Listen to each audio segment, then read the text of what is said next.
В течение 10 лет, с 2008 по 2018 год, проработал в Абхазии чрезвычайный полномочный посол Российской Федерации Григорьев Семен Вячеславович. Накануне важнейшей, знаковой, судьбоносной даты 26 августа мы решили Семену Вячеславовичу задать несколько вопросов. Здравствуйте.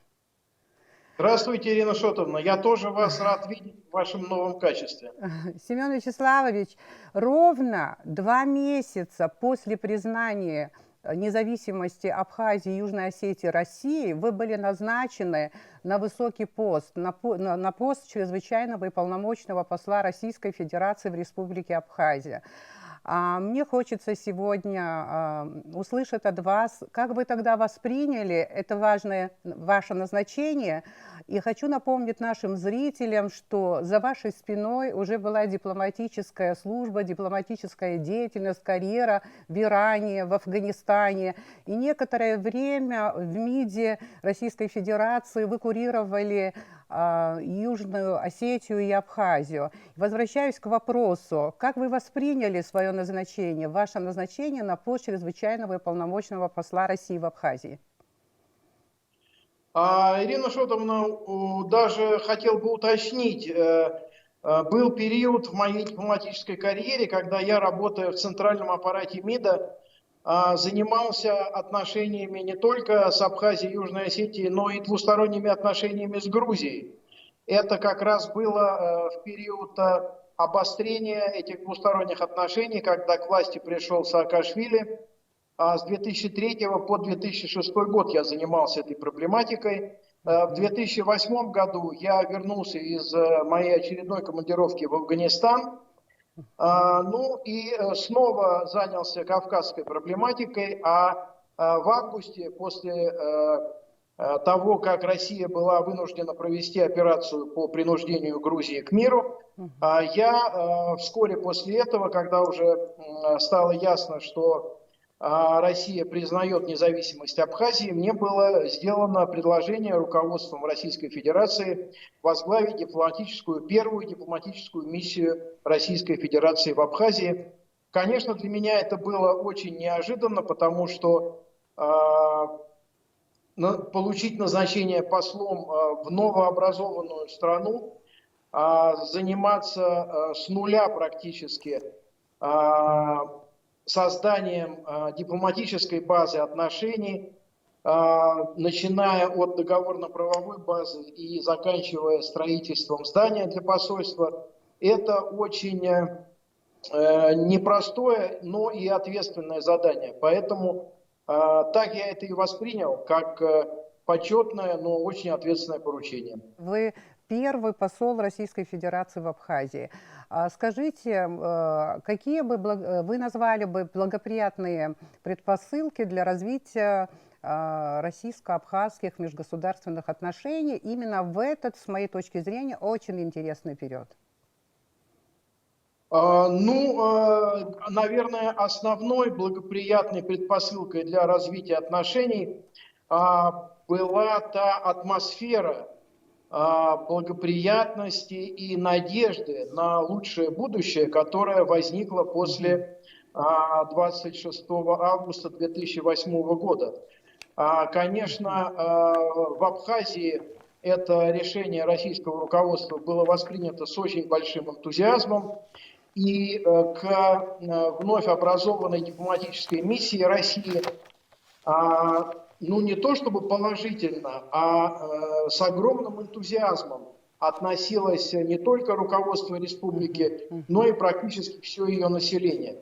Поэтому это, конечно, создавало, как вы сказали, благоприятную основу для работы российских дипломатов в тот период. Мы считали и считаем до сих пор, что вы очень органично, если можно так говорить, не только по своим профессиональным качествам, но и человеческим, органично вписались в абхазский контекст, в абхазское общество.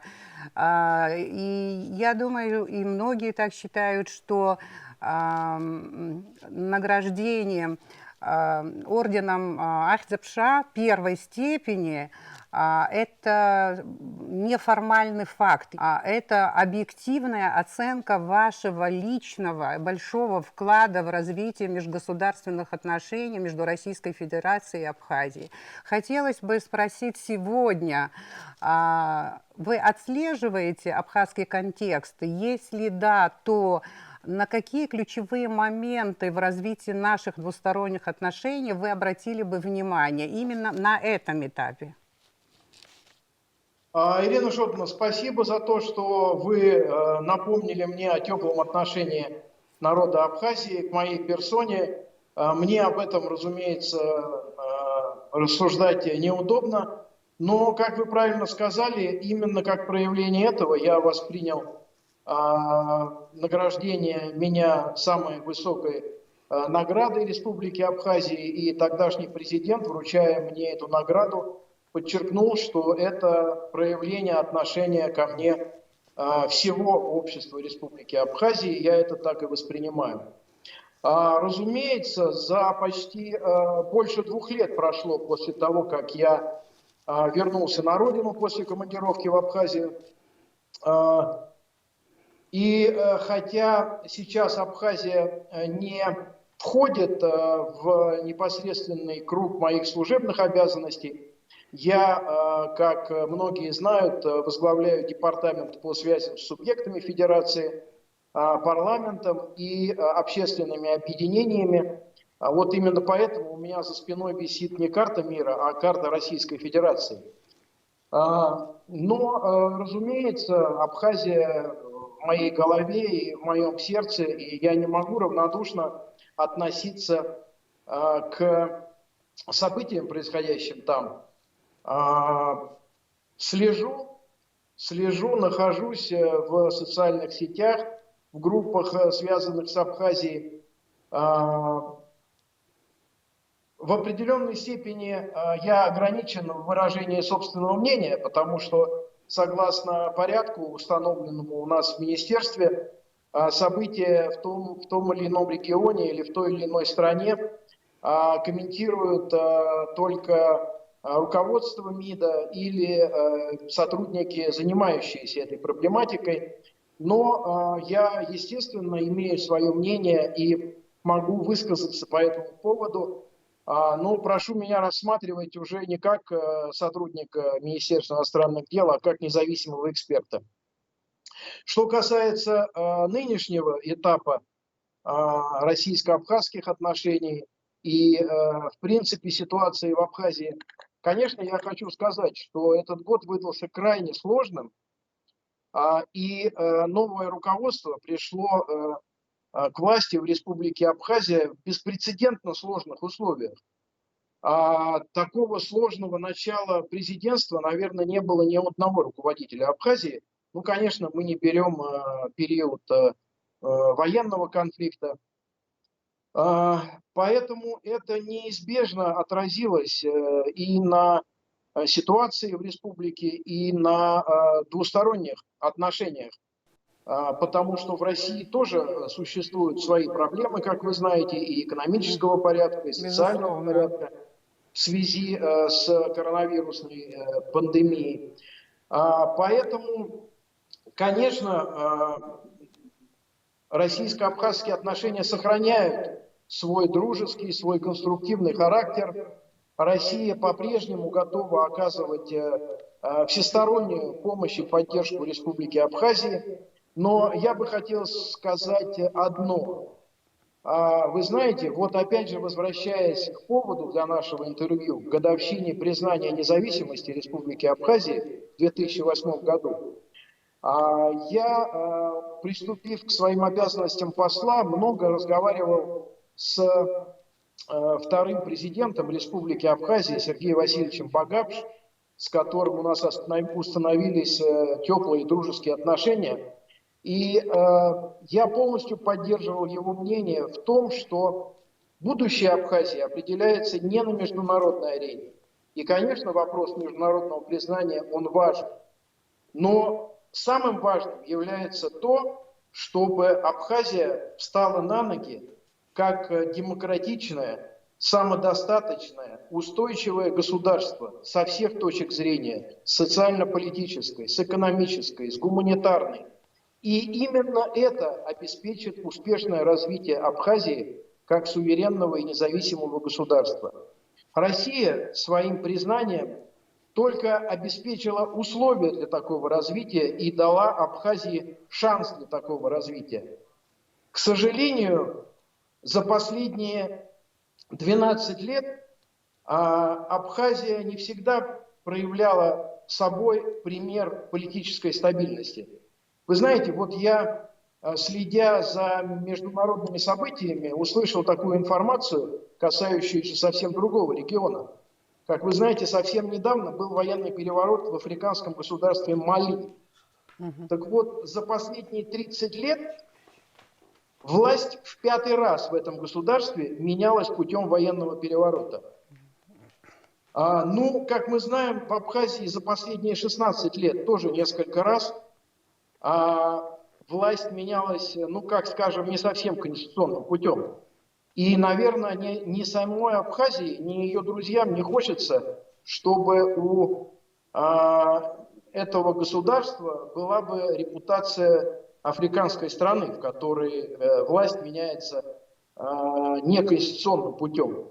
Поэтому мне бы хотелось, чтобы вот тот очевидный политический раскол, который существует сегодня в Абхазии, был как можно скорее преодолен. А преодолеть его можно только путем национального диалога. Я знаю, что в Абхазии есть очень влиятельные политики, которые выступают за такой диалог. А меня беспокоит то, что некоторые политические силы, не прошло и полугода с момента прихода к власти нового президента и нового правительства, уже сейчас открыто говорят об импичменте, открыто ищут повод для подрыва позиций новой власти. Это, конечно, не способствует ни стабильности в Абхазии, ни, честно говоря, российско-абхазским отношениям. Могу я сделать вывод, что внутриполитическая стабильность сегодня важнее, и именно на ней надо сфокусироваться руководству Абхазии, политической элите, в целом абхазскому обществу. Это приоритетнее и важнее, чем дальнейшее международное признание Абхазии. Для того, Абсолютно так. Абсолютно так. Это является, я бы сказал, важнейшим условием и предпосылкой для дальнейшего международного признания Абхазии. Обеспечение внутриполитической стабильности, соответственно, обеспечение условий для успешного социально-экономического роста, что повлечет за собой укрепление международных позиций Абхазии в целом. Спасибо большое, тем более, что есть страны, которые не получили даже частичного международного признания, но стараются, не дожидаясь этого признания, развиваться эффективно.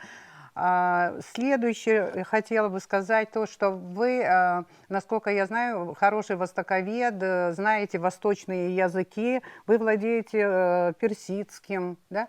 Владеете языком пушту. Можно точку поставить, Ирина, что да, ни одного персидского хватает. Да, хватает. Да. Да, я смею предположить, что 10 лет проработав в Абхазии, все-таки у вас появился некий абхазский лексический словарь. Вы услышали абхазский язык? Вопрос сложный. Кроме Итабук и Чантиала, наверное, у меня лексика дальше не выходит.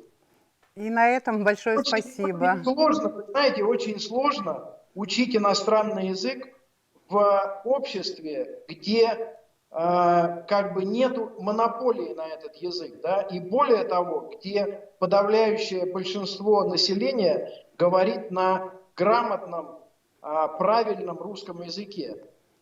Поэтому в такой обстановке учить абхазский язык на самом деле очень сложно. Накануне праздника, для нас это очень большой праздник, я думаю, что это наш общий совместный праздник. Очень многие граждане Абхазии с удовольствием услышали бы ваши пожелания. С удовольствием поздравлю всех жителей Республики Абхазия с этим действительно большим праздником, несмотря на то, что мы с вами говорили. Международное признание очень важно для любого государства, а международное признание России стало важнейшей вехой в развитии не только Абхазии, но и России. Можно сказать, что за последние 20 лет есть таких несколько событий исторических, которые повлияли на Россию как игрока на международной арене.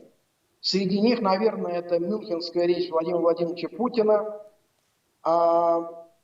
признание Абхазии, начало контртеррористической операции в Сирии и возвращение Крыма в состав Российской Федерации. Вот это события, которые сформировали нынешнюю Россию как важнейшего и крупнейшего международного игрока. Говорить о значении признания для Абхазии, наверное, лишний раз не стоит, это всем понятно.